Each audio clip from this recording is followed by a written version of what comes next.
Assalamualaikum warahmatullahi wabarakatuh. Kami dari kelompok 5 yang beranggotakan Desi Rahmawati dan juga Arvin Khairul Bunaya akan menjelaskan kepada kalian mengenai mata kuliah pembelajaran akidah akhlak, di mana kami akan membahas dengan tema adab kepada saudara, teman, dan tetangga. Nah, apa saja pokok-pokok pembahasannya? Kita simak video berikut ini. Baik, langsung saja. Sebelum kita memasuki pembahasan, saya akan memberitahu kepada kalian apa saja sih pokok-pokok pembahasan dari tema adab kepada saudara, teman, dan tetangga. Yang pertama, dalil perintah beradab kepada saudara, teman, dan tetangga. Yang kedua, bentuk atau ciri-ciri adab Islami kepada saudara, teman, dan tetangga. Selanjutnya, cara-cara membiasakan diri beradab Islami kepada saudara, teman, dan tetangga. Yang keempat, contoh adab Islami kepada saudara, teman, dan tetangga. Yang terakhir, hikmah beradab Islami kepada saudara, teman, dan tetangga. Adapun dalil perintah untuk beradab kepada saudara, teman, dan tetangga termaktub dalam Al-Quran Surat An-Nisa ayat 36. A'udzu billahi minasy syaithanir rajim. Bismillahirrahmanirrahim. Wa'budullaha wa la tusyriku bihi syai'an wa bil walidaini ihsana. وبالوالدين إحسانا وبذي القربى واليتامى والمساكين والجار ذي القربى والجار الجنب والصاحب بالجنب وابن السبيل وما ملكت أيمانكم Innallaha la yuhibbu man kana mukhtalan fakhura. Artinya, sembahlah Allah dan janganlah kamu mempersekutukannya dengan sesuatu pun.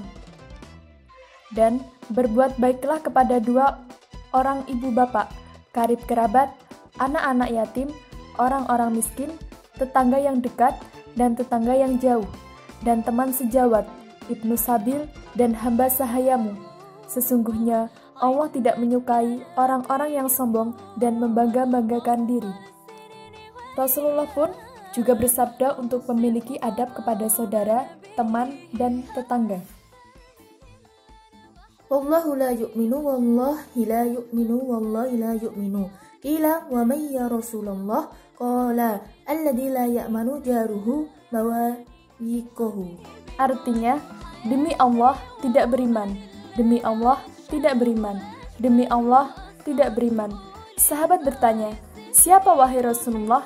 Beliau menjawab, yang tetangganya tidak aman dari keburukannya. Hadis riwayat Bukhari nomor 6016. Pembahasan selanjutnya yaitu mengenai ciri-ciri adab Islami kepada saudara. Yang pertama yaitu menjalin silaturahmi antar saudara. Sesibuk apapun yang namanya saudara, sudah sewajarnya saling menjalin silaturahmi antar saudara, terutama saudara yang rumahnya dekat, agar saling mengunjungi tanpa ada pamrih mencari keuntungan sendiri. Misalnya, mau bertandang ke rumah saudara, jika diberi uang, mendapat hutangan, atau tanpa memikirkan membayarnya, meminjam barang-barang, atau tanpa memikirkan mengembalikannya, dan lain sebagainya. Yang kedua yaitu saling perhatian dan kasih sayang. Pengertian perhatian kepada saudara adalah mau membantu saudara di saat saudara membutuhkan bantuan baik berupa materi, tenaga, dan pikiran.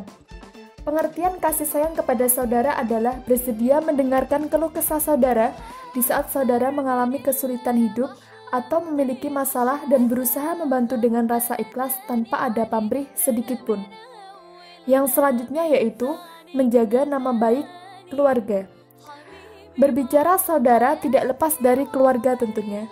Terbentuknya keluarga karena adanya para saudara, baik saudara kandung maupun saudara tidak kandung. Oleh karenanya, salah satu adab Islami kepada saudara adalah menjaga nama baik keluarga, yang semestinya dilakukan oleh anggota keluarga itu sendiri. Yang keempat, yaitu menjauhi sifat permusuhan kepada saudara. Yang terakhir, yaitu menjaga perasaan saudara. Maksudnya, jangan sampai menyinggung perasaan saudara karena persoalan sepele, apalagi sampai menyakiti hatinya. Hati-hati dalam berbicara, bersikap, dan berperilaku terhadap saudara agar perasaan saudara kita tetap nyaman kepada kita. Selanjutnya yaitu bentuk atau ciri-ciri adab kepada teman. Selain kepada saudara, kita juga dianjurkan beradab kepada teman. Teman yang baik dapat mempengaruhi kita ke arah kebaikan. Maka bertemanlah dengan orang-orang yang baik jika kita ingin menjadi orang yang baik. Ciri-ciri beradab Islami kepada teman diantaranya, yang pertama, menciptakan suasana aman dan nyaman dalam berteman. Yang kedua, suka membantu teman. Yang ketiga, membawa kebaikan dalam pergaulan. Yang keempat, menganggap teman sebagai one team, one aim. Satu tim, satu tujuan. Yang terakhir yaitu menanamkan sifat mengalah. Oke, setelah kita membahas tentang ciri-ciri adab Islami kepada saudara, teman, dan tetangga, selanjutnya kita akan membahas contoh adab Islami kepada saudara, teman, dan tetangga. Nah, begini contohnya. Misal, Bu Rina ini seorang ibu rumah tangga yang setiap harinya mengurus anak-anaknya dan melayani keperluan suami dengan senang hati. Rumah Bu Rina berhadapan dengan rumah Nenek Parmi, seorang nenek tua yang sudah lanjut usia.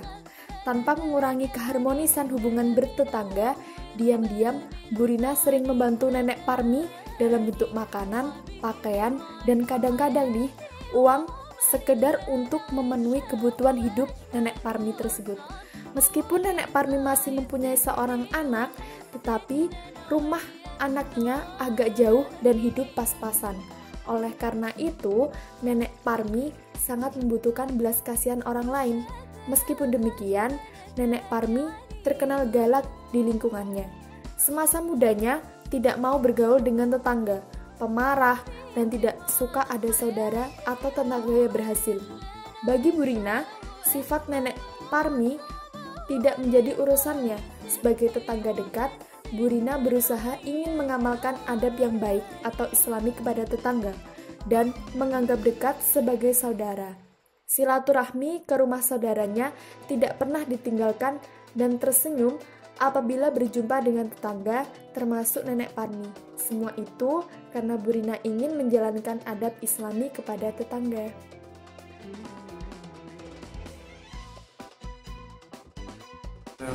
Assalamualaikum warahmatullahi wabarakatuh.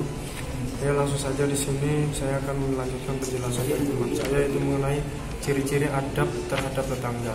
Yaitu yang pertama dengan menerapkan 5S dan yang kedua menjaga kerukunan. Di sini saya akan menjelaskan sedikit tentang menjaga kerukunan. Yang dimaksud menjaga kerukunan di sini kita harus saling menghormati dan juga saling menyapa satu antar lain, dan juga tidak adanya rasa acuh tak acuh dalam bersilaturahmi. Dan selanjutnya saya akan menjelaskan tentang cara membiasakan diri atau menyesuaikan lingkungan terhadap tetangga, yaitu dengan cara yang pertama menyadari setiap orang Islam merupakan saudara Islam yang lain. Itu yang dimaksud di sini, ketika kita telah menganggap seseorang sebagai saudara sendiri, maka sifat acuh tak acuh tersebut akan hilang dan mulai terbiasa dengan seperti melakukan hal-hal biasa, kebiasaan sehari-hari. Dan yang kedua yaitu menjaga sopan santun. Yang terakhir menggali ilmu tentang pentingnya beradab. Dan yang selanjutnya saya akan menjelaskan sedikit tentang hikmah dari terciptanya rukun terhadap tetangga, yaitu yang pertama dapat terciptanya rasa kekeluargaan terhadap tetangga, dan yang kedua terwujudnya lingkungan yang ramah dan Islami, dan yang terakhir yaitu dapat memperkecil sifat suudzon. Dan di sini saya akan membacakan sedikit referensi dari kitab Tasyirul Mona, yaitu dalil mengenai dalil mengenai tentang adab-adab terhadap tetangga atau hakukul jiran. Yaitu yang pertama dalilnya man kana yu'minu billahi wal yaumil akhir falyukrim jarahu. Barang siapa, ini artinya barang siapa yang beriman kepada Allah dan hari akhir, hendaklah ia memuliakan tetangganya. Dan dalam kitab Tafsirul Kalam juga sedikit menjelaskan tentang hak-hak tetangga.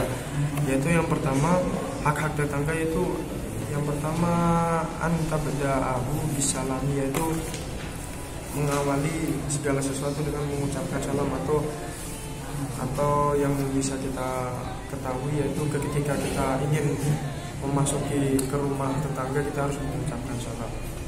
Dan yang kedua wa ayyatasna'a ma'ahul ma'rufa, dan yang kedua itu berbuat baik kepada tetangga, baik itu dalam hal yang sepele maupun hal yang besar seperti ketika menengok orang sakit, menengok tetangga yang sakit. Dan yang terakhir yaitu